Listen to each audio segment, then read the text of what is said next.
So we just had night one of the WWE draft, and boy was it interesting. I mean, people went left and right as you'd expect from a draft, but a few surprising names, that's for sure. And I think let's go through the draft. Let's talk about each name that got drafted. Okay, round one, we obviously had the Tribal Chief, Roman Reigns, Solo Sikoa, and Paul Heyman. No Usos. The Usos are in the second batch that are allowed to be drafted on Monday. So that's interesting.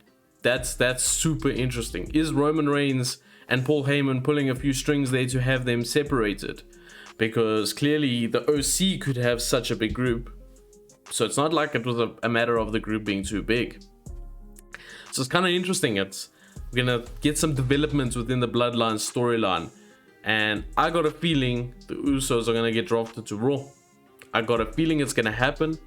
And I got a feeling it's going to be due to Paul Heyman pulling a few strings, like I mentioned now. But Roman Reigns staying on SmackDown, I get it. I get it.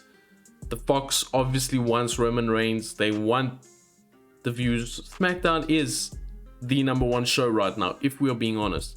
So having your number one guy on the number one show makes sense. Then Raw obviously got the number two guy, Cody Rhodes. He's my number one guy, but we'll ignore that. Cody Rhodes staying on Raw. So interesting that Cody Rhodes and Roman Reigns are split in terms of where they are. I thought they might be on the same brand, so that further down the line we can get that match. And this worries me a little bit. This worries me because does this mean Cody Rhodes is going to go for that World Heavyweight Championship, which is a lovely looking title, don't get me wrong, but it's not his title. His title is Roman Reigns' title. We discussed this in the video when we spoke about the World Heavyweight Championship in our last video, and I discussed this on my own channel, WrestleDrop, so go check that out if you haven't. It's not Cody's title to win, it is Seth Rollins' title to win, it is Finn Balor's title to win. Cody needs to stay away from that title. So it's going to be a bit of a sticky situation. I suppose they're going to put Cody against Brock for a while. Probably I would like to see Cody against a heel Drew McIntyre. They can do that for a while. And I'm thinking Cody Rhodes, number one in the Royal Rumble, wins it, faces Roman at WrestleMania. That's the only way I can see something happening right now. I would have liked for it at SummerSlam, but I don't see it happening because of the brand split. And apparently it's going to be somewhat of a harsh brand split. I mean, otherwise they wouldn't create another title. Next up, we got Bianca Belair, the Raw Women's Champion, going to SmackDown. Look, Bianca Belair on SmackDown, good idea. Fresh opponents for her title reign. All of that. But this whole title swap situation, whatever they're going to do, it bothers me. It bothers me. It really bothers me. They should just rename the titles completely. Have a WWE Women's Championship. Have a World Heavyweight. I mean, how would you title a Women's Championship, the second one? That's actually tough. Because you can't say World Heavyweight because they're not heavyweights. A World Women's Championship, that doesn't really add up. That doesn't make sense in my head. But I rate you name the titles two different things, just like the men's world titles, and they can just swap between brands. Don't have this Raw and SmackDown crap. I'm tired of it. If we get a repeat of Becky Lynch and Charlotte Flair from last year, I'm gonna lose my mind, because that was terrible. Bianca Belair does not need that. She's already, I wouldn't say getting stale, but getting to the point where something needs to change. Bianca Belair on SmackDown, I'm cool with it. I'm not cool with the title change, but I'm cool with the idea of her getting new opponents.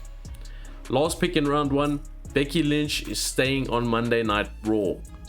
So Becky Lynch staying on Monday Night Raw makes sense. I assume that means Seth Rollins is gonna stay on Raw. I'm down for it. I'm down for it. Keep her away from Bianca Belair because she needs to go for a title at some point, and I do not want to see that again because it was so good the first time. Keep it away for a little while.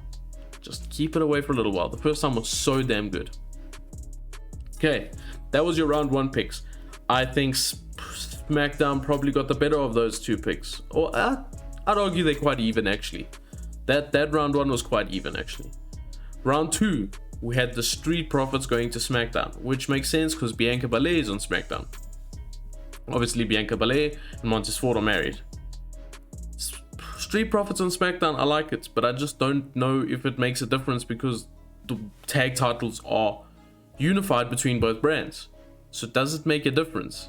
You know what I'm saying? Like, they need to split those titles up ASAP as well. Join those two titles and make another title, just like they did with that title. That's what I would do, because I don't want Raw titles and I don't want SmackDown titles. Give me World Tag Team Champions, give me WWE Tag Team Champions, just like they had in the original brand split.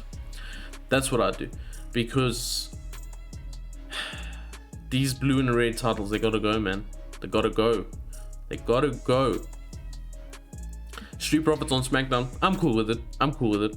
Next up, this is a big one. Imperium to Raw. Ooh. I don't know if Gunther's gonna give off the same vibe on Raw that he gave off on SmackDown. SmackDown feels a little bit more like sports orientated, feels a little bit more, I don't know, it's got that Fox feel about it, if you know what I'm trying to say. And I think Gunther fitted well into that style, because he was the ring general. He did call it a sport over and over and over, and it just felt like the two parties meshed pretty well. Imperium on Raw, as long as he keeps that IC title and as long as he has a long reign. I suppose it gives him fresh opponents, considering he's having such a long reign. He's faced nearly everyone that is to face on SmackDown. But in saying that, people are going left, right and center, so maybe it wouldn't have made a difference. Big pick for Raw. Next up, we had Edge going to SmackDown. So SmackDown just got 2 part-timers on their books. Well done. Now I'm joking. Edge to SmackDown's a good one. He's been on Raw since he returned.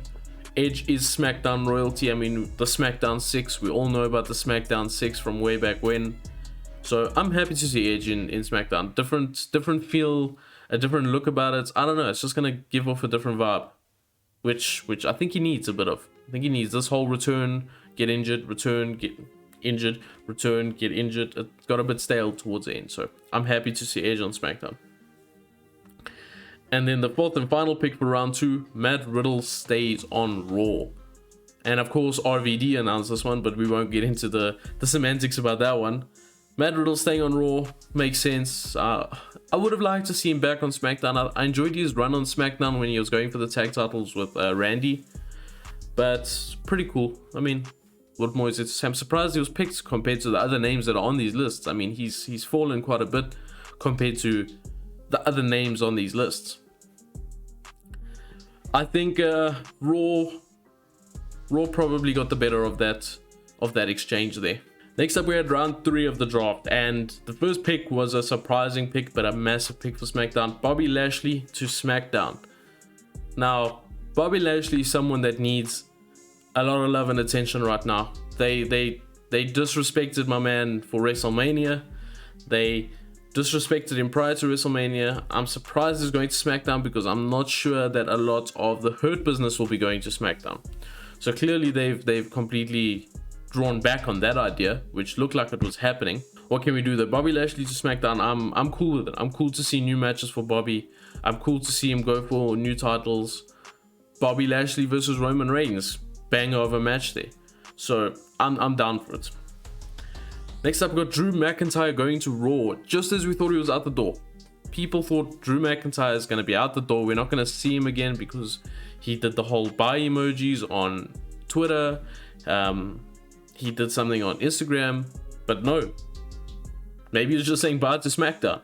Drew McIntyre on his way to Raw, and I want to see heel Drew McIntyre versus Cody Rhodes. Give me heel Drew McIntyre for a bit. Face Drew McIntyre, it needs time away. We need time away from a good guy, Drew McIntyre. And the third pick was the OC going to SmackDown, which I am keen for. I am keen to see the OC. AJ Styles is back. The face, what was his catchphrase? The face that runs the place. I don't think that was his catchphrase. The man who built the house. I don't know. He had a catchphrase when he was in SmackDown. AJ Styles was the epitome of 2016-2017 SmackDown. And him coming back with the Good Brothers and with Mitchin, who I'm glad is officially a part of the OC. I'm happy for it. It's going to be interesting to see them go up against maybe the likes of Legado, maybe the likes of Judgment Day if they go there. It's gonna be really cool to see what happens with the OC and SmackDown. And the fourth and final pick of round 3 was The Miz staying on Raw, which makes sense because The Miz is a good time filler, and Raw has 3 hours, and they need to find an hour to fill in time because they don't know what to do with the whole hour of Raw. The Miz can fill up time, he can take a beating, he can talk well, obviously, he can win matches, he can go on a title run, he can do anything that you need on Raw, which I think is important. Otherwise, we just get more stale Raw. So I'm happy to see the Miz stay on Raw. I do think SmackDown the better of that exchange here. I mean, Bobby Lashley and the OC. That's two good picks for round 3. Last up, we have the final round that was announced on SmackDown. We have Damage Control going to SmackDown, which for me, I think says that Bianca Belair is gonna win her title, because I mean, she's not gonna lose it and Io stay on Raw now. So I thought that when Bianca was first announced, I thought, okay, Io might actually win and keep the title on Raw. That's a possibility. That's clearly not happening now.